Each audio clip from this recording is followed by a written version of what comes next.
My name is Jenny and I use expressive arts to awaken my spirit. And in today's video, I'm going to talk about what happens to me when I listen to my soul.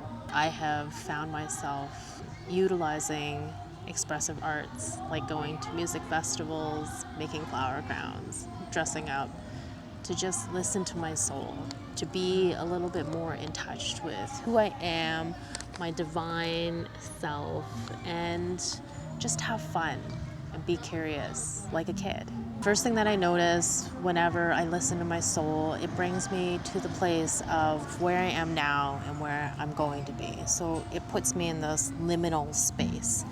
This liminal space just is a place of non-judgment, of self-compassion, and sometimes I call it the struggle bus, but not in a bad way. It's more like when anxiety or depression or sadness comes creeping in and it weighs heavy on my heart. I give it a spot. I shouldn't call it a struggle bus, I call it the party bus, where they get a spot and they get a juice box and a cookie and they can be accepted for who it is. That's what happens when I listen to my soul. Today I was feeling so frustrated and so irritable, and I was giving myself a hard time for not being positive and not feeling amazing. I had to really sit in that space. And what it was able to give me was, okay, this is where you are at right now. You're frustrated and you're irritable and you're short with your family and everything kind of rubs you the wrong way. I don't think I've been getting very good sleeps. And then where do I want to be later? Well, this is our last day at Starbelly Jam and I want to be able to enjoy my time. So I asked myself, what is it that I want to be doing? I wanted to actually talk about awakening your spirit. I've been thinking about it a lot and I feel like I have some energy towards it and I wanted to jump on that. So it gave me a time and a moment to pause. The next piece that I want to talk about is movement. You might ask, how can you get movement from listening? I think when we take a moment to listen, we can actually move from pleasure or pain, or from pain to pleasure.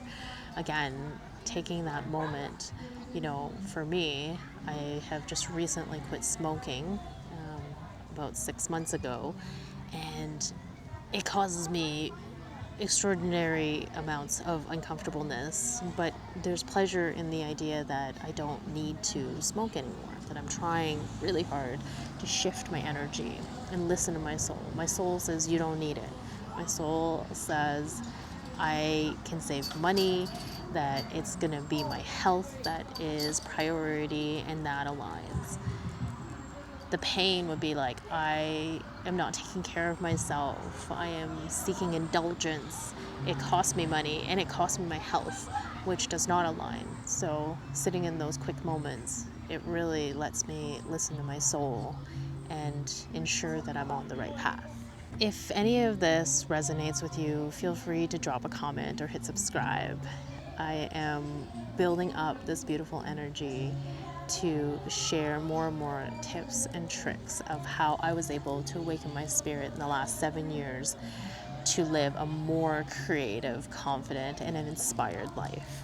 I wanted to share another quote. The fear of being rejected is the fear of not being good enough. And in the last video, I had talked about the fear of being rejected by my partner, the fear of not being good enough, and it being so detrimental that it ruined my honeymoon and my birthday that year, because I was in such a place of darkness and heaviness that I was not able to come out of that. I felt rejected by life. I was rejecting myself. I was punishing myself in a way that was unhealthy. What have I been listening to that has gotten me this far? The big one here is, we all have a narrative and we all have a story. When we're able to listen to our hearts, we can get to the point where we can align ourselves. And sometimes those narratives and stories that we've adopted in the past, like no pain, no game, or burnout is a badge of honor, things like that, we have to understand that they're not always serving us. They may be serving society or serving your parents or serving ideologies that no longer serve us and are not aligned to our soul purpose and awakening our own spirit. When you have the time to ask yourself that question, we can also sit down and ask ourselves, what's next? Our soul knows. I'm so appreciative of you being here. Thank you so much for watching. See you in the next video.